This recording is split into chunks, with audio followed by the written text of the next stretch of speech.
The San Antonio Spurs are terrifying right now. Sends the Spurs to the playoffs with 1.1 second remaining. Nobody expected this. A 28-game turnaround, second seed in the Western Conference. People are still trying to figure out how this happened so fast, but most of them are looking in the wrong place. Everyone keeps talking about Victor Wembanyama like he is the only player on this team. Yes, the man is a generational freak of nature who makes basketball look like it was invented specifically for him. Wembanyama gathers and just pops it back.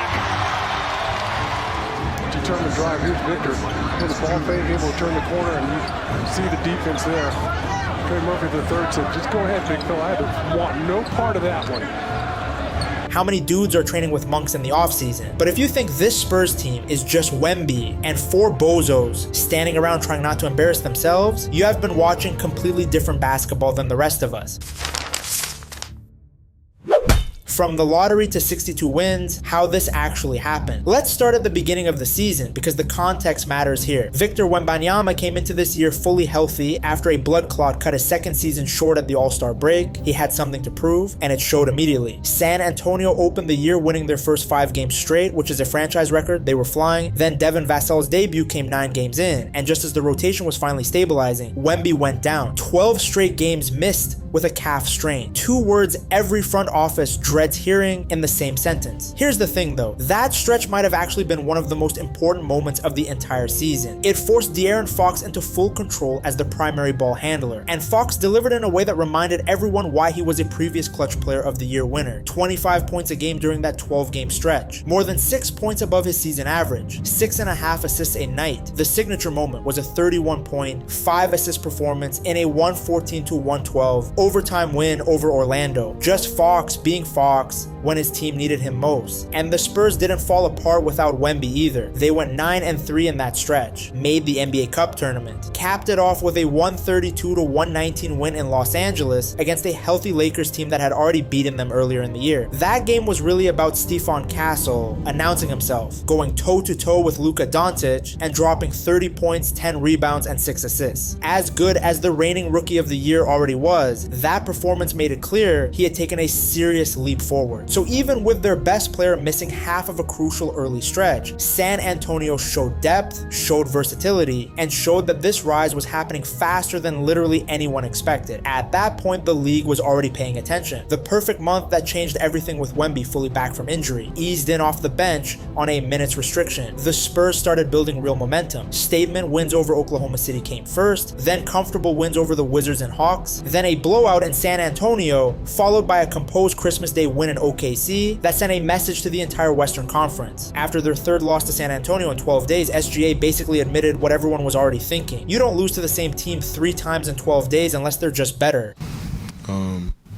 You don't lose to a team 3 times in a row in a short span without them being better than you. Then came February, and February was fucking special. The Spurs ran through the entire month without a single loss. 11-game win streak, their longest since 2016. They became the first team in NBA history to go undefeated in a month while scoring 110 or more in every single game. Not one game dipped below that threshold, not one. That's not luck, that's a system running at full efficiency. Back-to-back 40-point explosions from Castle and Wembanyama against the Mavs and Lakers flashed the ceiling of this young core. But the real arrival moment came against the Detroit Pistons, the East's top seed. 2 wins, 2 control performances, and 2 games that killed the narrative that San Antonio couldn't handle physical defensive-minded basketball. Devin Vassell dropped 28 in Detroit. Wemby answered with 38 back in San Antonio. In both games, the Spurs dictated terms from start to finish. From that point on, they ran away with the 2 seed, 62 wins, swept 10 of their 15 back-to-backs. The 4th team in NBA history to hit 60 wins one year after winning fewer than 35 games. The bar shifted completely, and at this point, anything short of a deep playoff run is going to feel like a disappointment. The system behind the superstar. Before this turns into a Wembanyama appreciation post, let's be clear about something. Yes, he's been unbelievable. Top 3 in MVP voting and the unanimous Defensive Player of the Year. Knows every shot, including that one. It's incredible. He's unbelievable.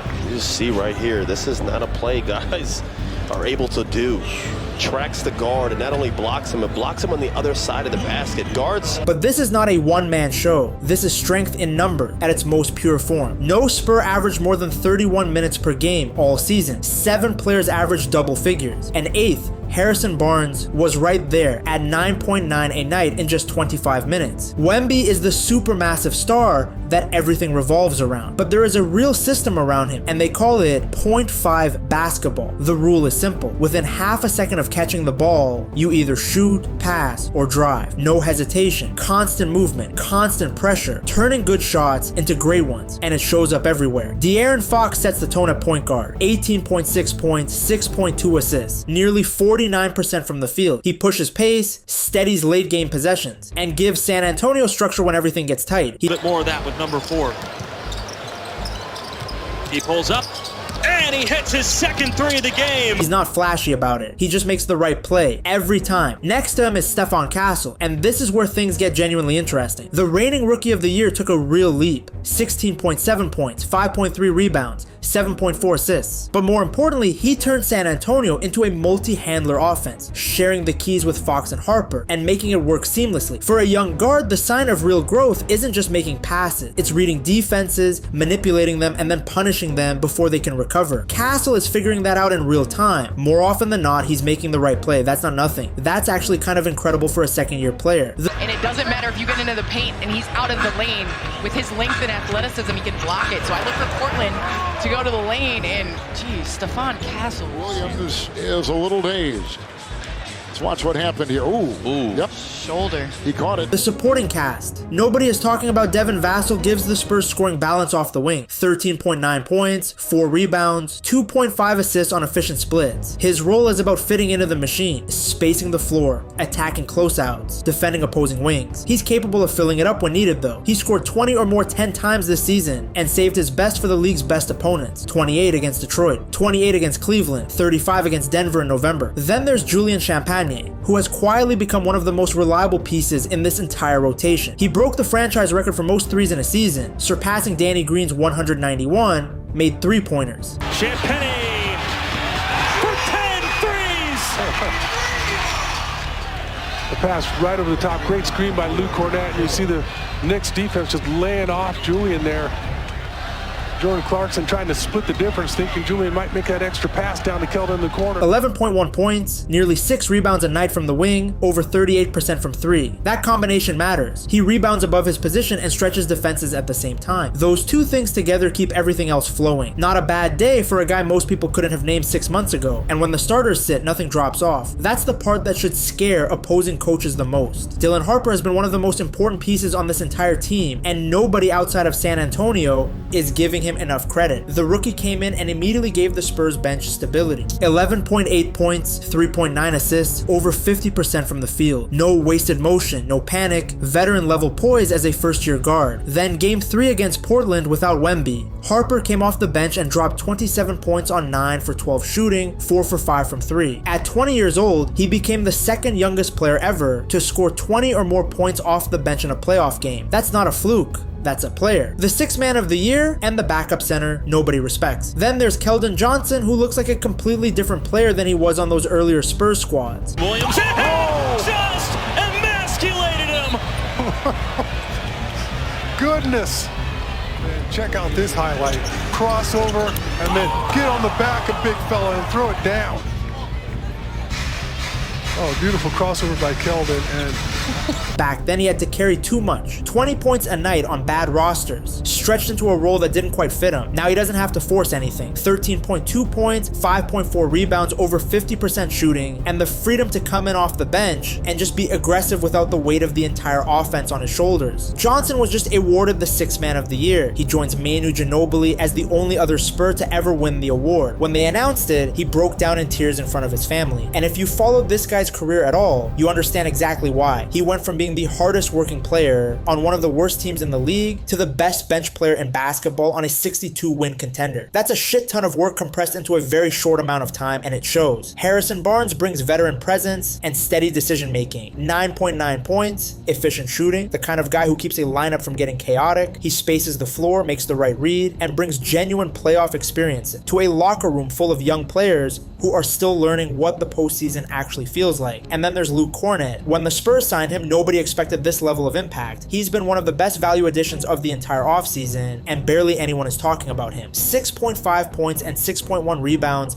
don't jump off a stat sheet, but the effect on the game is obvious if you're actually watching. Offensive boards, physical screens, rim protection and waves. You survive one possession, then Kornet checks in and the rim is still completely closed. That's why this team has one of the best defenses in the league. It comes in relentless waves, and nobody's getting easy buckets against San Antonio. Stan Van Gundy, longtime NBA head coach, said publicly that Kornet could have been a legitimate Sixth Man of the Year candidate himself. That's not a throwaway comment. That's a guy who knows basketball saying this backup center deserves recognition. The playoff debut that set the tone now comes the part you can't simulate. For guys like Keldon Johnson, Vassell, and Champagnie, this was their first real taste of meaningful playoff basketball after years of losing. For the young core of Wemby, Castle, Champagnie, Vassell, Harper, and Carter Bryant, this is where everything they build gets tested under actual pressure. Game 1 against Portland was the first look at that test. Also the first Spurs playoff game since 2019. Tim Duncan and David Robinson were sitting courtside watching, no pressure. San Antonio jumped out to a 30-21 lead after the first quarter and never gave it back. 111-98, wire to wire. Wemby dropped 35 on 13 of 21 shooting with 5 of 6 from 3, breaking Tim Duncan's own Spurs playoff debut record of 32, with Duncan sitting courtside watching it happen live. If you wrote that in a movie script, someone would tell you to tone it down because it's too unrealistic. Fox steadied everything with 17 and 8. Castle went 8 for 8